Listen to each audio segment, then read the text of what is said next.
back to today we're going back to Here are three situations that I think could have been handled a bit differently, and by that I mean these people should have ran. Number 10, Lachlan McGilvery is on vacation when these wild monkeys take over his resort room from an open balcony. His son makes eye contact and gets ready to close the door if it pounces. Lachlan really should be running away himself, but he continues to record. He aggressively steps forward when one of the monkeys starts playing around with his phone. Fortunately, they relent this time and drops his phone. But at 20 seconds, you can see one of them shows their teeth, ready to chomp if he comes any closer.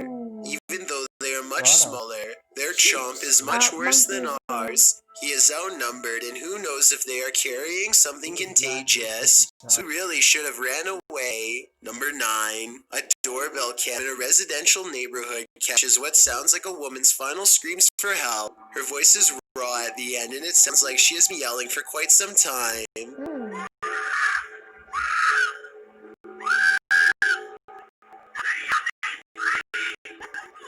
I think it sounds like her voice is coming from this white car that is going pretty fast for a neighborhood road.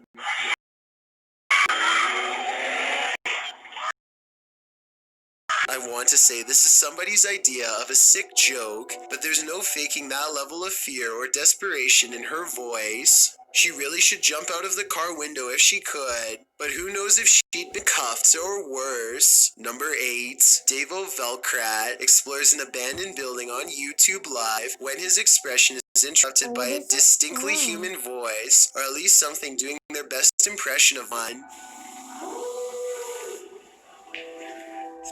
Eventually, Davo tracks the noise to a single room not far away.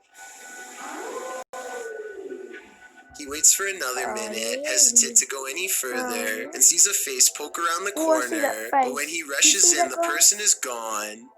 A closer look at the room shows that there are no windows or doors that they could have escaped through from where they were positioned. There simply should be no way for them to disappear, and yet they are gone, leaving Davo Velkrat wondering what the heck is going on. Number 7, Dennis and Tim of Nerve Paranormal return to the Atkinson Manor to see if there's anything they've missed their first time around. There certainly is something they've missed before, and it definitely does not miss them. They are first greeted by a stuffed animal that I don't think was there before. It looks much less dusty than the steps around it, and therefore was probably put there recently. Nerve Paranormal could have put that there themselves though, so even though it's creepy, it's also easily disproven. Less easy to disprove, however, is when they hear this commotion while holding a spirit box session.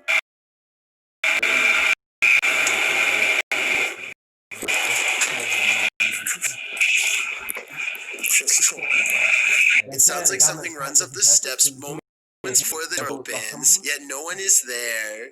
When they return downstairs, they find this blue kid's chair, shown briefly at 3 minutes and 50 seconds, is now out of a neatly arranged circle at 17 minutes and 30 seconds. Just as they're wondering how the chairs got this way, they get their answer.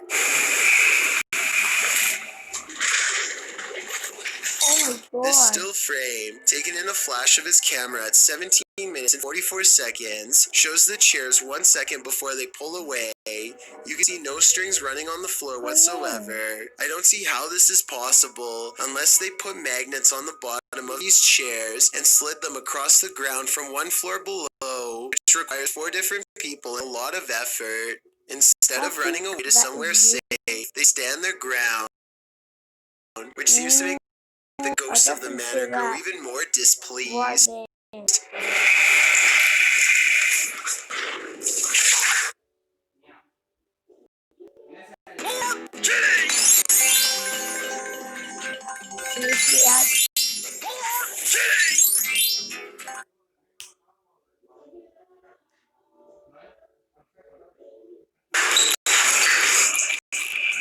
Then again, this object just so happens to be within kicking distance of the cameraman, so maybe he did it himself and then acted surprised.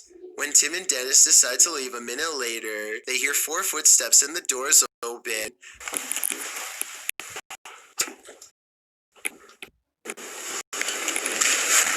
This could be a spirit, or it could be their friends.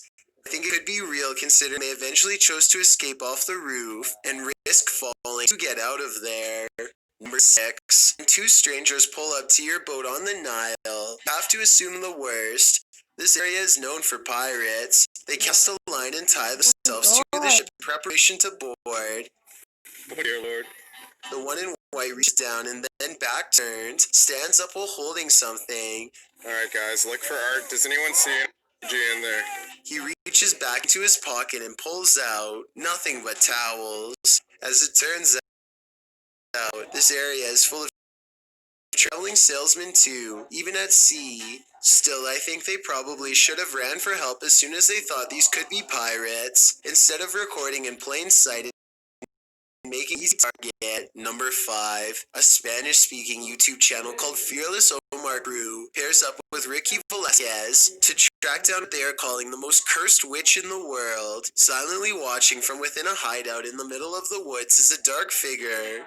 Their high-powered survival flashlight does nothing to brighten its face, even when shined directly in the window. They should run away screaming for help then and there because, nobody wants to get a curse after all. But the group decides to go on the offensive and confront whoever or whatever is inside. Waiting for them is this creepy doll pointing their way. Again, running away and getting help seems like the smartest possible option at this point, but they instead walk around while actually holding the doll, checking every hiding spot possible. Then they hear this disembodied voice in an area that they just looked in moments before. ¿Quién eres?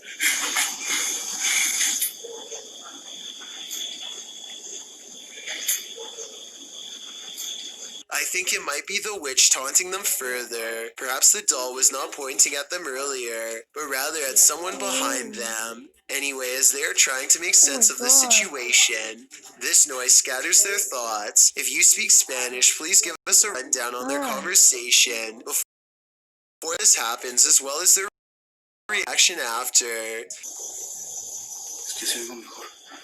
Luego cuando estoy agarrando el celular me pongo una pegata si me puedo poner dos. That absolutely sounded like a cackle of a witch taking enjoyment in the fear. At least a woman who lost her mind long ago. Maybe whoever was laughing was also placing a powerful curse on them both, one that I hope does not extend to me and you. Number 4. Most bad guys see a security camera and think twice, but Jason Chekhov thinks that this one was attracted to his house specifically because of it, which he can get some money for if he can manage to get away. There's no doubt that he stops and looks directly at the camera at 9 seconds into the video. It's such an abrupt and dramatic turn that some people think the whole thing is fake, and that is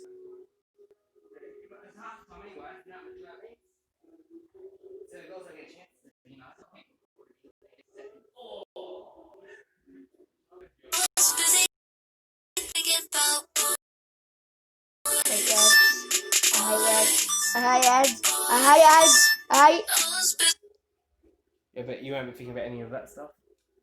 Why? to go against the tree and the video ends. If it really did chomp him though, I think almost anyone would have retaliated instantly, so I think he was probably not harmed. Either way, the next time you see a brown recluse spider, don't pick it up to set it free outside, just run. Number 2, something is with exploring with Tom as he checks out an abandoned mansion that isn't so empty after all. Noises make him want to run away screaming for help, but he also wants to make longer YouTube videos than he normally does, so he pushes onwards. I'll open up in here.